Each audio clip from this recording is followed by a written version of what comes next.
Be learning diploma in Bible first year module 10 lesson 7 7వ పాఠము.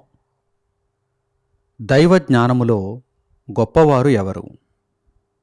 దైవ జ్ఞానములో గొప్పవారు ఎవరు? దైవజ్ఞానమును మనుషులందరూ సంపాదించుకోవాలని పరలోకమందున్న తండ్రి ఆకాంక్షిస్తున్నట్టుగా గత పాఠములో మనం నేర్చుకున్నాం. అయితే ఈ దైవజ్ఞానమును ఎవరు గొప్పగా పొందుతున్నారు? దైవజ్ఞానమును పొందే విషయంలో కూడా స్థాయిలుంటాయి. కొద్దిగా దైవజ్ఞానమును పొందే అక్కడతో సరిపెట్టుకున్న వారు కొందరుంటారు. ఉన్నతముగా దేవుని జ్ఞానమును పొంది ఇంకనూ దైవజ్ఞానములో అభివృద్ధి పొందాలనేటువంటి ఆలోచన కలిగిన వారు మరికొందరుంటారు. దైవజ్ఞానములో ఎవరు గొప్పవారు? చాలామంది తమకు తామే ప్రకటించుకుంటారు, నేను దైవజ్ఞానములో గొప్పవాడిని అని తమకు తామే ప్రకటించుకుంటారు. అది సరైనటువంటి పద్ధతి కాదు. దైవజ్ఞానములో గొప్పవాడైన వాడు తనకు తాను గొప్పలు చెప్పుకోడు. గొప్పగా దేవుని కొరకు బ్రతుకుతాడు. గొప్పగా అనేకులను దేవుని కొరకు బ్రతికిస్తాడు. దానిని బట్టి మనం తెలుసుకోవచ్చు అతడు దైవజ్ఞానంలో గొప్పవాడా కాదా అని. అంతే తప్ప ఎవరికి వారు నేనే దైవజ్ఞానములో గొప్పవాడను అని చెప్పుకుంటే గొప్పవారైపోతే అందరూ చెప్పుకుంటారు. చెప్పుకున్నంత మాత్రాన గొప్పవారైపోయారనుకోండి, అందరూ చెప్పుకుంటారు. చెప్పుకోవడానికి ఖర్చేముంది? నోటి మాటలకు ఖర్చేముంది? అందరూ చెప్పుకుంటారు, నేనే దైవజ్ఞానిని, నేనే దైవజ్ఞానిని, నేనే దైవజ్ఞానిని అని అందరూ చెప్పుకుంటారు. కానీ దైవజ్ఞానములో నిజముగా గొప్పవారు ఎవరు అంటే దేవుని కొరకు ఉన్నతముగా బ్రతికేవారు, బ్రతికించేవారు. ఈ విషయంలో మనకు సమాధానాన్ని ఇచ్చింది ఎవరో తెలుసా? దైవజ్ఞానములో గొప్పవారు ఎవరు అనేటువంటి ప్రశ్నకు సరైనటువంటి సమాధానాన్ని ఇచ్చింది ఎవరో తెలుసా? దేవుని కుమారుడైన యేసుక్రీస్తు. ఆయన పరలోకమందున్న తండ్రి అయిన దేవుని జ్ఞానమును సంపూర్ణముగా పొందినవాడు. దైవజ్ఞానములో మొట్టమొదట గొప్పవాడు అని ఎవరినైనా మనము పేర్కొనాలి అంటే ఆయనే గొప్పవాడు. దేవుని కుమారుడైన యేసుక్రీస్తు దైవజ్ఞానములో గొప్పవాడు. ఆయన ఏనాడు కూడా దైవజ్ఞానములో నేనే గొప్పవాడును, నేనే గొప్పవాడును, నేనే గొప్పవాడనని చెప్పుకోలేదు. ఒకానొక సందర్భంలో అవసరము గనుక, యూదులకు ఆ విషయాన్ని తెలియజేయాలి గనుక, సొలొమోను కంటే గొప్పవాడను నేను అని ఆయన ప్రకటించుకున్నారు. అంతే తప్ప మాటిమాటికి ఆయన నేను గొప్పవాడను, నేను గొప్పవాడను, నేను దైవజ్ఞానములో సంపూర్ణుడను, నా కాళ్ళ దగ్గర మీరందరూ కూర్చోవాలి అన్నట్టుగా ఆ భావనతో ఆయన ఎప్పుడూ మాట్లాడలేదు. పైగా నేను పరిచారము చేయుటకే వచ్చాను అని తన్ను తాను తగ్గించుకొని, అలాగే శిష్యుల పాదములు కడిగి మనకు ఆ మాదిరిని చూపించారు. మీరు కూడా ఇలాగే తగ్గింపు జీవితాన్ని కలిగి ఉండాలి అని మాదిరిని చూపించారు. దైవజ్ఞానములో గొప్పవాడైనటువంటి ఏ వ్యక్తి అయినా సరే నేను గొప్పవాడనని చెప్పుకోవడంలో కాలయాపన చేయుడు. గొప్పగా దేవుని కొరకు బ్రతుకుతాడు. అనేకులను గొప్పగా దేవుని జ్ఞానంలో బ్రతికిస్తాడు. దైవజ్ఞానములో యేసుక్రీస్తు గొప్పవాడని పరిశుద్ధ గ్రంథము నుండి కొన్ని వాక్య భాగాలను మనం చదివితే మనకు అర్థమవుతుంది. ప్రకటన గ్రంథము 5వ అధ్యాయము 11వ వాక్యం నుండి మీరు జాగ్రత్తగా ఈ విషయాన్ని గమనించండి. ప్రకటన గ్రంథము 5వ అధ్యాయము 11వ వాక్యం నుండి, మరియు నేను చూడగా సింహాసనమును, జీవులను, పెద్దలను ఆవరించియున్న అనేక దూతల స్వరము వినబడెను. వారి లెక్క కోట్ల కొలదిగా ఉండెను.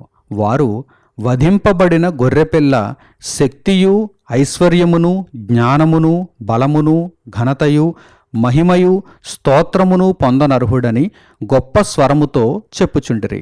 అంతట పరలోకమందును, భూలోకమందును, భూమి క్రిందను, సముద్రములోను ఉన్న ప్రతి సృష్టము అనగా వాటిలోనున్న సర్వమును సింహాసనాసీనుడై ఉన్న వానికిని గొర్రెపిల్లకును స్తోత్రమును ఘనతయు మహిమయు ప్రభావమును యుగయుగములు కలుగునుగాక అని చెప్పుట వింటిని.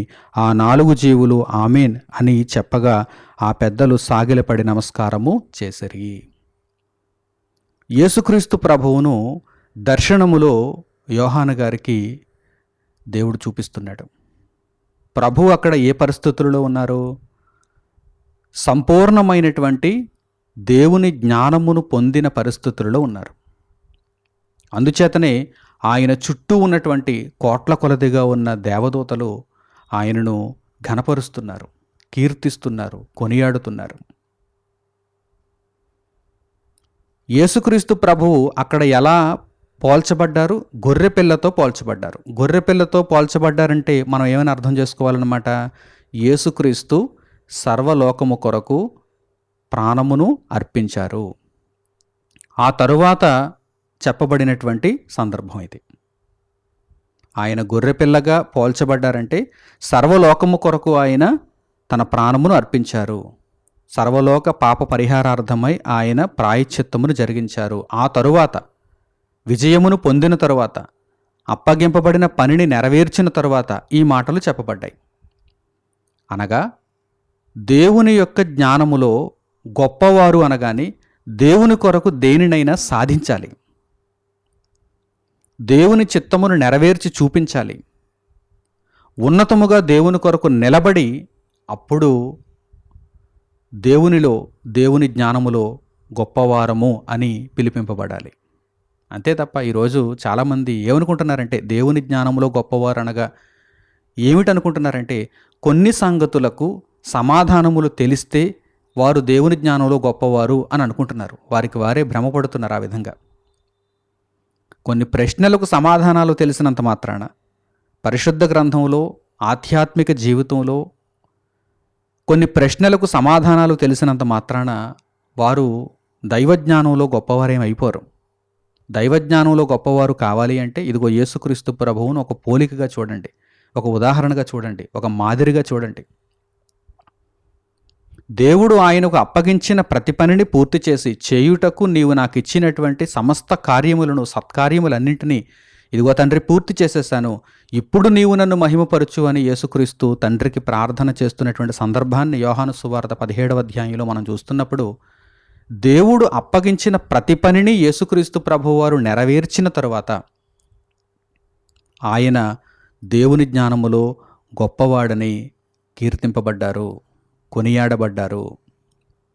కనుక దేవుని జ్ఞానములో గొప్పవాడు అనగానే ఎలా ఉండాలన్నమాట?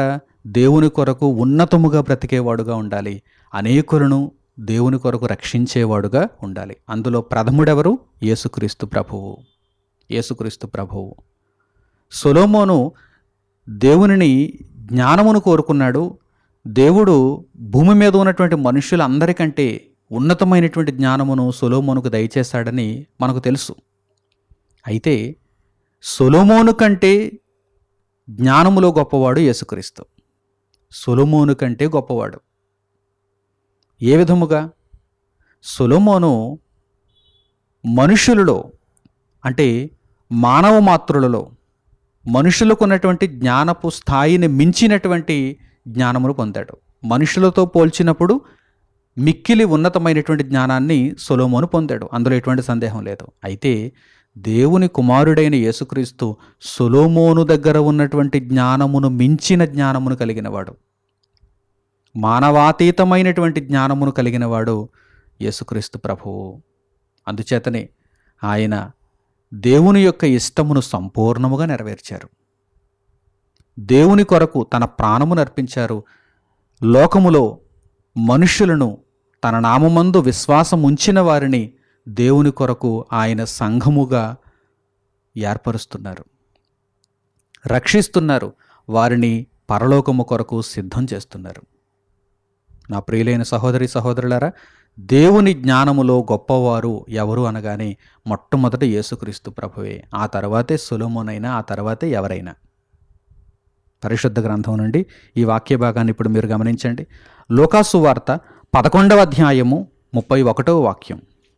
లూకాసు వార్త 11వ అధ్యాయము 31వ వాక్యాన్ని చూడండి.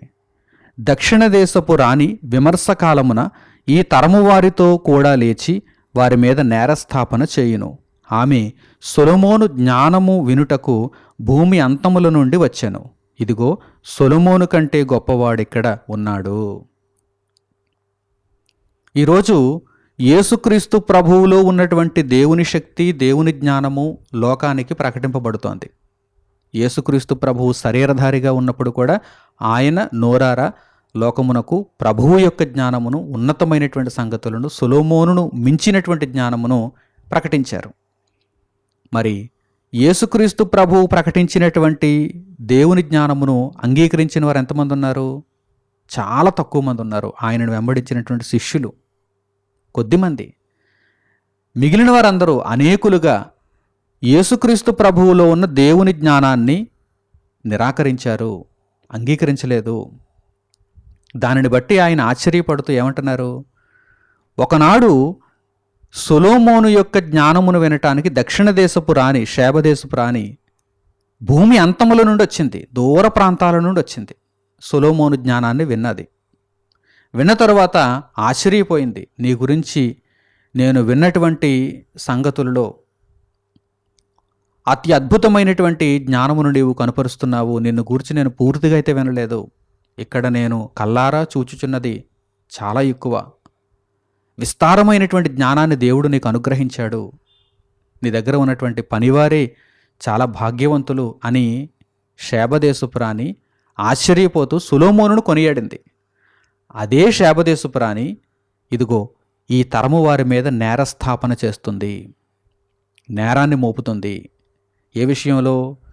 నేనే సొలొమోను జ్ఞానాన్ని వినటానికి భూమి అంతములో నుండి పరుగెత్తుకొని ఆయన దగ్గరికి వెళ్ళి ఆయన జ్ఞానపు వాక్కులను విని సంతోషించగలిగితే, మార్పు నొందగలిగితే, దేవుడు గొప్పవాడని ఒప్పుకోగలిగితే, ఈ తరము వారు సొలొమోను కంటే గొప్పవాడైన యేసుక్రీస్తు ప్రభువు యొక్క మాటలను విని మార్పు నొందలేదా? అయితే మీరు ఖచ్చితంగా నేరస్తులే అని ఆమె మీ మీద నేరస్థాపన చేయునని యేసుక్రీస్తు ప్రభువారు తెలియజేశారు. ఇదిగో సొలొమోను కంటే గొప్పవాడిక్కడ ఉన్నాడు అని యేసుక్రీస్తు ప్రభువు అక్కడ మాట్లాడుతున్నారు. అంటే దేవుని జ్ఞానములో గొప్పవారు ఎవరన్నమాట? యేసుక్రీస్తు ప్రభువు. ఆయనతో ప్రారంభం అవుతారు. ఆయనను పోలి నడుచుకున్నవారు, ఆయన మార్గములలో ఉన్నవారు, ఆయన కొరకు బ్రతుకుచున్నవారు ఆ తరువాత వరుసలో ఉంటారు. దేవుని జ్ఞానములో గొప్పవారము కావాలంటే క్రీస్తులో మనము గొప్పవారం కావాలి. ఎందుకంటే దేవుని జ్ఞానములో గొప్పవాడు యేసుక్రీస్తు. మనము దేవుని జ్ఞానములో గొప్పవారము కావాలనేటువంటి ఆకాంక్ష కలిగి ఉన్నామనుకోండి, ఎలా పొందగలం? దేవుని జ్ఞానాన్ని ఉన్నతముగా, దేవుని జ్ఞానములో గొప్పవారుగా మనం ఎలా మారగలం? యేసుక్రీస్తు ప్రభువును మనము సంపూర్ణముగా వెంబడించుటను బట్టి మనము దేవుని జ్ఞానములో గొప్పవారము కాగలము. యేసుక్రీస్తు ప్రభువును సంపూర్ణముగా ఏ విషయంలో కూడా మనము వెనకడుగు వేయకూడదు. ఆయనను మనము అన్ని విషయములలోనూ వెంబడించాలి. ప్రభువును పోలి నడుచుకున్న వారమైతే దేవుని జ్ఞానములో మనము గొప్పవారం అయిపోతాం. ఎందుకంటే యేసుక్రీస్తు ప్రభువు దేవుని జ్ఞానములో గొప్పవాడు, ఉన్నతుడు. ఇక ఈ విషయమై పరిశుద్ధ గ్రంథంలో వ్రాయబడినటువంటి వాక్య భాగాలను ఇప్పుడు మనము తెలుసుకుందాం. పేతురు గారు రాసినటువంటి 2వ పత్రిక 3వ అధ్యాయము 18వ వాక్యాన్ని గమనించండి. పేతురు గారు రాసినటువంటి 2వ పత్రిక 3వ అధ్యాయము 18వ వాక్యం. మన ప్రభువును రక్షకుడునైన యేసుక్రీస్తు అనుగ్రహించు కృపయందును జ్ఞానమందును అభివృద్ధి పొందుడి. పేతురు గారు ఏమని తెలియజేస్తున్నారు? ఇదిగో మన ప్రభువును రక్షకుడునైన యేసుక్రీస్తు అనుగ్రహించు కృపయందును జ్ఞానమందును. యేసుక్రీస్తు ప్రభువు మనకు జ్ఞానాన్ని దయచేస్తారు. ఆయనను వెంబడిస్తే, ఆయనను పోలి నడుచుకుంటే మనకు ఆయన జ్ఞానమును అనుగ్రహిస్తారు. ఆయన అనుగ్రహించే జ్ఞానమందు మీరు అభివృద్ధి పొందాలి అని పేతురు గారు ఇక్కడ తెలియజేస్తున్నారు. యేసుక్రీస్తు యొక్క జ్ఞానములో మనం అభివృద్ధి పొందాలి. చాలామంది యేసుక్రీస్తును వదిలేస్తారు. పరిశుద్ధ గ్రంథంలో యేసుక్రీస్తు ప్రభువును వదిలేస్తారు. పాత నిబంధనలో ఉన్నటువంటి ఏవేవో సంగతులను, పురాతనమైన సంగతులను, అలాగే చారిత్రక అంశములను, వంశావళులను అటువంటి వాటిని పట్టుకొని అందులో దేనినో సాధించినట్టుగా, ఎవరికీ తెలియనటువంటి సంగతులను ఇప్పుడే నేను చెబుతున్నాను వినండి, నేను దైవజ్ఞానిని అన్నట్టుగా వారు ప్రగల్భాలు పలుకుతూ ఉంటారు. యేసుక్రీస్తు నీ ప్రకటనలలో లేనప్పుడు నీవసలు జ్ఞానివే కాదు, నీవు అజ్ఞానివి. ఎందుకంటే యేసుక్రీస్తు దేవుని శక్తియు దేవుని జ్ఞానమునై ఉన్నాడని పౌలు గారు కొరింథీయులకు రాసినటువంటి మొదటి పత్రిక 1వ అధ్యాయంలో మనం తెలుసుకున్నాం. యేసుక్రీస్తు దేవుని శక్తియును దేవుని జ్ఞానమునై ఉన్నాడు. క్రీస్తు సువార్తలో ఏమున్నది? దేవుని జ్ఞానం ఉన్నది. కనుక క్రీస్తు లేని బోధ, ఒక బోధలో క్రీస్తు లేడనుకోండి, ఆ బోధ దేవుని బోధే కాదు. కనుక దేవుని జ్ఞానము అనగా యేసుక్రీస్తు ఉండాలి. యేసుక్రీస్తును మనము ఉన్నతముగా లోకానికి తెలియచేయాలి, యేసుక్రీస్తును ప్రకటించాలి, యేసుక్రీస్తులో ఉన్నటువంటి రక్షణను మనుషులకు పరిచయం చేయాలి. యేసుక్రీస్తు ప్రభువు మనకు అనుగ్రహించు జ్ఞానములో మనము అభివృద్ధిని పొందాలి. ఆయనకు ఇప్పుడును యుగాంత దినము వరకును మహిమ కలుగునుగాక. ఆమేన్. యేసుక్రీస్తు ప్రభువునకు ఇప్పుడు యుగాంత దినము వరకు కూడా, చివరి వరకు కూడా మహిమ కలుగును. ఎందుకంటే ఆయన అనేకులను దైవజ్ఞానులనుగా మారుస్తున్నాడు, దైవజ్ఞానములో గొప్పవారిగా మారుస్తున్నాడు.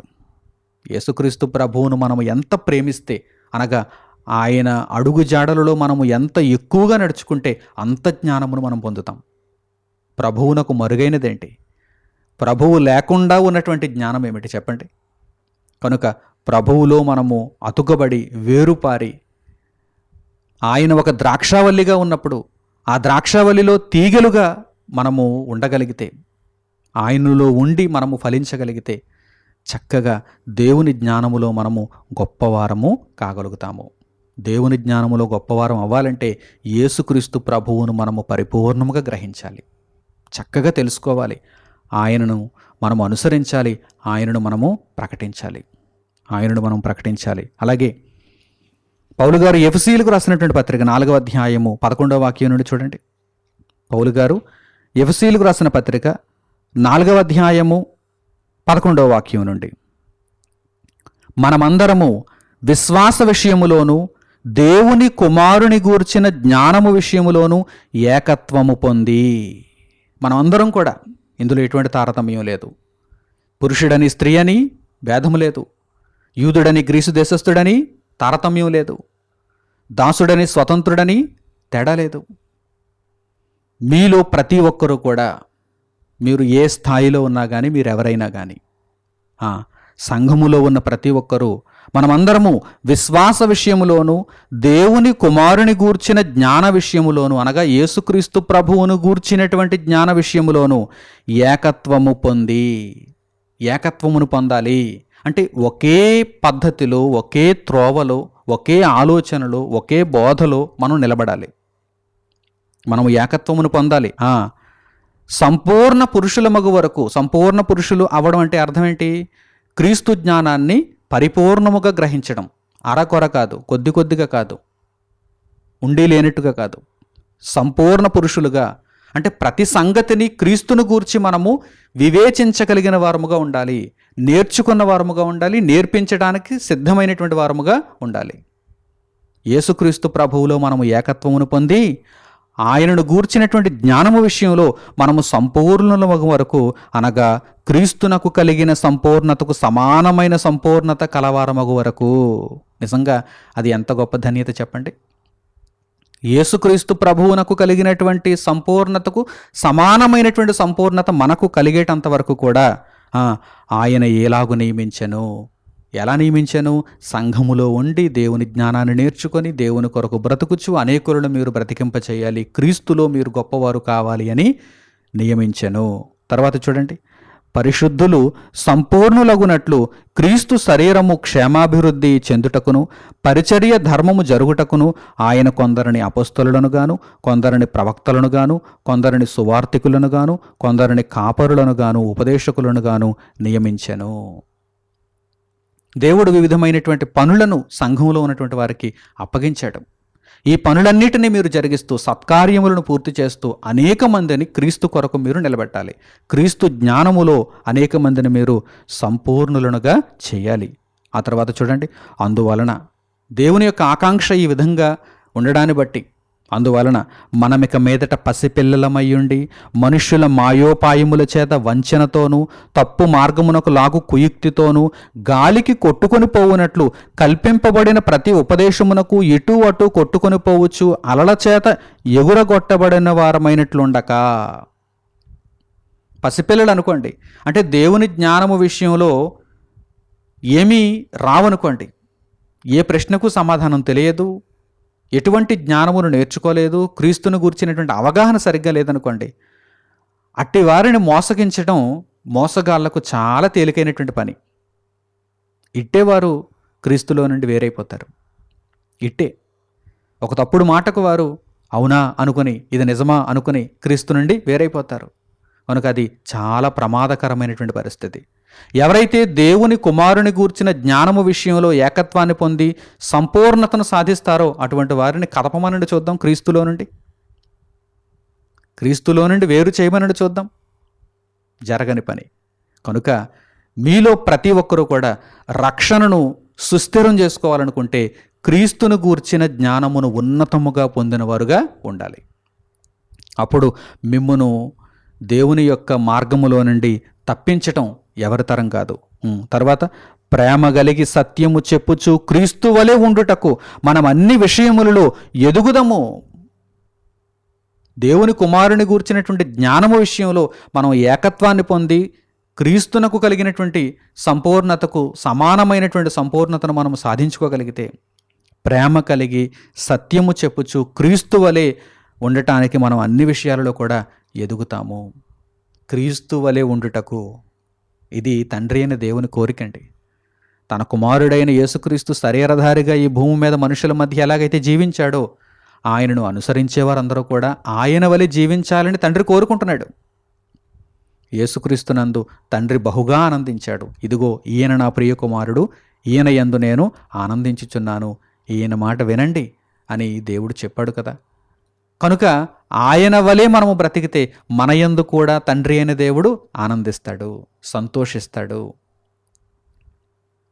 ఈ విషయంలో మనము ఏమాత్రము వెనుకడుగు వేయకుండా క్రీస్తును పోలి నడుచుకున్నటకు మనము సర్వసిద్ధమైపోవాలి. దేవుని కుమారుని గూర్చినటువంటి జ్ఞానము విషయంలో మనము సంపూర్ణతను సాధించాలి. అలాగే తరువాత మాటలు కూడా చూడండి, ఆయన శిరస్సై ఉన్నాడు. ఎవరు? యేసుక్రీస్తు. ఆయన మొదటివాడు. దేవుని జ్ఞానములో ఆయన మొదటివాడు. ప్రారంభం ఆయనే, ఆది ఆయనే, మూలం ఆయనే. ఆయన శిరస్సై ఉన్నాడు. ఆయన నుండి సర్వ శరీరము చక్కగా అమర్చబడి తనలోనున్న ప్రతి అవయవము తన పరిమాణము చొప్పున పనిచేయుచుండగా ప్రతి కీలు వలన కలిగిన బలము చేత అతుకబడి ప్రేమయందు తనకు క్షేమాభివృద్ధి కలుగునట్లు శరీరమునకు అభివృద్ధి కలుగుజేసుకొనుచున్నది. అంటే క్రీస్తు శరీరం అనగా ఏమిటి? సంఘము. సంఘము క్షేమాభివృద్ధి కలుగుజేసుకొనుచున్నది అని అర్థం. సంఘములో ఉన్నటువంటి వివిధ అవయవాలు క్రీస్తు అవయవాలు, క్రీస్తు శిరస్సు, మిగిలిన వారందరూ కూడా సంఘములో అవయవాలు. ఒక శరీరములో ఒక శిరస్సు, మిగిలిన అవయవాలు ఎలా ఉంటాయి? అలాగే సంఘము కూడా శిరస్సు క్రీస్తు, మిగిలిన వారందరూ కూడా అవయవాలు. చాలామంది ఏమనుకుంటారంటే శిరస్సు పాస్టర్ గారు, శిరస్సు పాస్టరమ్మ గారు, మేమందరం సంఘంలో ఎటువంటి పని లేదు, వారు ఏదైనా చెబితే చేస్తాం అంతే అనేటువంటి విధానంలో ఉండిపోతున్నారు. అది కాదు సంఘం అంటే. సంఘమునకు శిరస్సు క్రీస్తు, హెడ్ ఈజ్ క్రైస్ట్. శిరస్సు క్రీస్తు, మిగిలిన వారు అందరూ కూడా అవయవాలే. వాక్యోపదేశకులు కావచ్చు, పరిచారకులు కావచ్చు, స్త్రీలు కావచ్చు, పురుషులు కావచ్చు, దాసులు కావచ్చు, స్వతంత్రులు కావచ్చు, ఎవరైనా కావచ్చు. ప్రతి ఒక్కరూ కూడా క్రీస్తు శరీరమందు అవయవాలే. సంఘములో క్రీస్తు అవయవాలే. వీరందరూ కూడా దేవుని కుమారుని గూర్చినటువంటి జ్ఞానము విషయంలో సంపూర్ణులవ్వాలి. వారు దైవ జ్ఞానములో గొప్పవారు. అంతే తప్ప దేవుని జ్ఞానం నాకెందుకండి, దేవుడు ఏదో ఒక 2 ఆశీర్వాదాలు, ఒక 3 దీవెనలు ఇచ్చేస్తే నా పని నేను చూసుకుంటాను అని అనేవారు దైవజ్ఞానంలో గొప్పవారు ఎలా అవుతారు చెప్పండి? అసలు వారు సంఘంలో అవయవాలుగా పనికొస్తారా? లేదు. దేవుని యొక్క ఆలోచన ఏంటంటే, ఇదిగో సంఘం అనగా, దేవుని బిడ్డల సమూహం అనగా ఎలా ఉండాలంటే, క్రీస్తులో వారు సంపూర్ణతను సాధించాలి. క్రీస్తునకు కలిగినటువంటి ఆ సంపూర్ణతను మీరు కూడా సంపాదించుకోవాలి. సంఘముగా మీరు అభివృద్ధి పొందాలి. అనేకులను దేవుని జ్ఞానములో నడిపించు నిమిత్తము సంఘము లోకమునకు ఒక దిక్సూచిగా ఉండాలి. వెలుగును విరజమ్మేటువంటి ఒక జ్యోతిగా ఉండాలని దేవుడు కోరుకుంటున్నాడు. అలాగే మరో వాక్య భాగాన్ని కూడా మనం చూద్దాం. యాకోబు రాసిన పత్రిక 3వ అధ్యాయము 13వ వాక్యాన్ని చూడండి. యాకోబు రాసిన పత్రిక 3వ అధ్యాయము 13వ వాక్యం. మీలో జ్ఞాన వివేకములు గలవాడెవడు? మీలో ఎవడు గొప్పవాడు? జ్ఞానములో ఎవడు గొప్పవాడు? మీలో జ్ఞాన వివేకములు గలవాడెవడు? వాడు జ్ఞానముతో కూడిన సాత్వికము గలవాడై తన యోగ్య ప్రవర్తన వలన తన క్రియలను కనుపరచవలెను. జ్ఞాని అయిన వాడు నేను అన్ని ప్రశ్నలకు సమాధానం చెప్పగలను, నేను జ్ఞానిని అని చెప్పుకుంటే సరిపోదు. తన క్రియలలో తన జ్ఞానాన్ని కనుపరిచేవాడుగా ఉండాలి. అతడే జ్ఞానములో గొప్పవాడని ఈ వాక్య భాగం ద్వారా మనం తెలుసుకోవచ్చు. జ్ఞానమును ఎందులో కనుపరచాలి? మాటలలో మాత్రమే కాదు, క్రియలలో. జీవితమేమో అజ్ఞానంలో ఉండి, జీవితమేమో చీకటిలో ఉండి మనమేదో జ్ఞానపు వాక్కులు పలుకుతామంటే కుదరదు.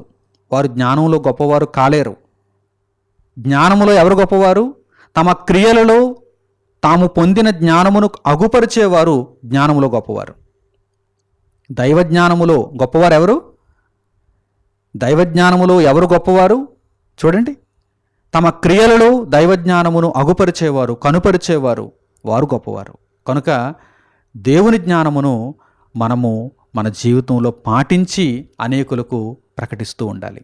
అప్పుడు మనము దేవుని జ్ఞానములో గొప్పవారం అవుతాం. యేసుక్రీస్తు ప్రభు మనకు ఈ మాదిరినే చూపించారు. అంతే తప్ప ఆయన దీనికి భిన్నంగా వచ్చి బోధించి ఏమాత్రము వాటి ప్రకారం ప్రవర్తించకుండా వెళ్ళిపోలేదు. సమస్తమును జరిగించి మనకు ఒక మాదిరిని ఉంచారు. కనుక ఈ విషయాలన్నింటినీ కూడా మనము చక్కగా క్రోడీకరించి ఆలోచించుకోగలిగితే దేవుని జ్ఞానములో మనము గొప్పవారము కావాలంటే యేసుక్రీస్తు ప్రభువును గూర్చిన సంపూర్ణమైనటువంటి జ్ఞానమును మనము పొందాలి. ప్రభువు అనుగ్రహించే జ్ఞానములో మనము అభివృద్ధిని పొందాలి.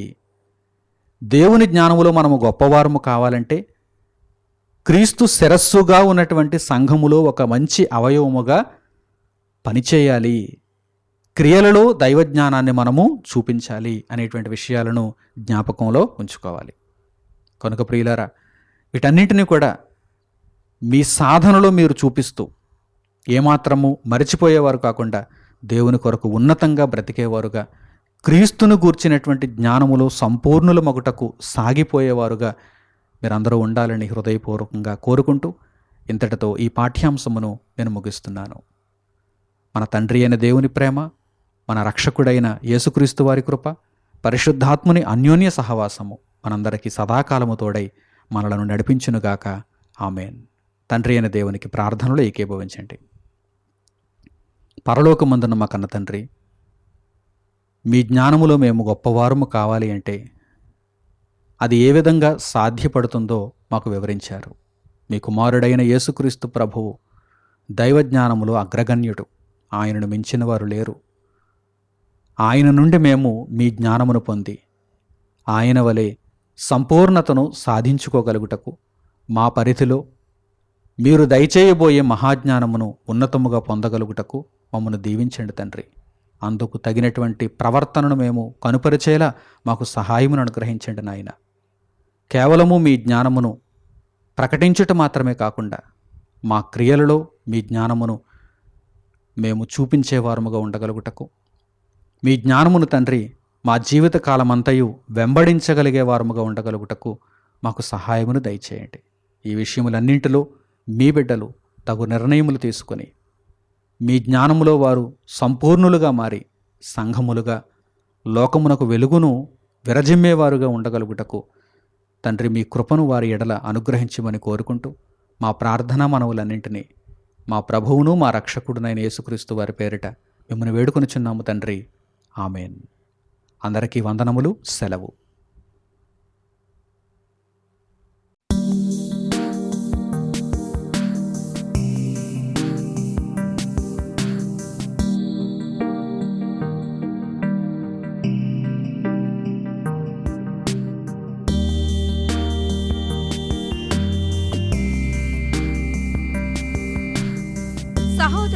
మణికుమార్ గారు ప్రసంగించిన ఎన్నో ఆత్మ సంబంధమైన సంగతులను ఉచితముగా వీక్షించుటకు మా యూట్యూబ్ ఛానల్స్ ను తప్పక దర్శించండి. మా సమాచారమును ఎప్పటికప్పుడు తెలుసుకుని ఆత్మీయాభివృద్ధి నొందవలనంటే మా యూట్యూబ్ ఛానల్స్ ను సబ్స్క్రైబ్ చేసుకోండి. సత్వర నోటిఫికేషన్ల కొరకు సబ్స్క్రైబ్ బటన్ ప్రక్కనే ఉన్న బెల్ సింబల్ ను క్లిక్ చేయండి. మరిన్ని వివరములకు మీరు సంప్రదించవలసిన మా ఫోన్ నెంబర్స్ 8978414178 మరియు 8333927666. ధన్యవాదములు. ఈ కార్యక్రమమును అనేక మందికి పరిచయం చేయగలరని ఆశిస్తున్నాము. ప్రభువైన యేసుక్రీస్తు పేరిట మీకు శుభములు.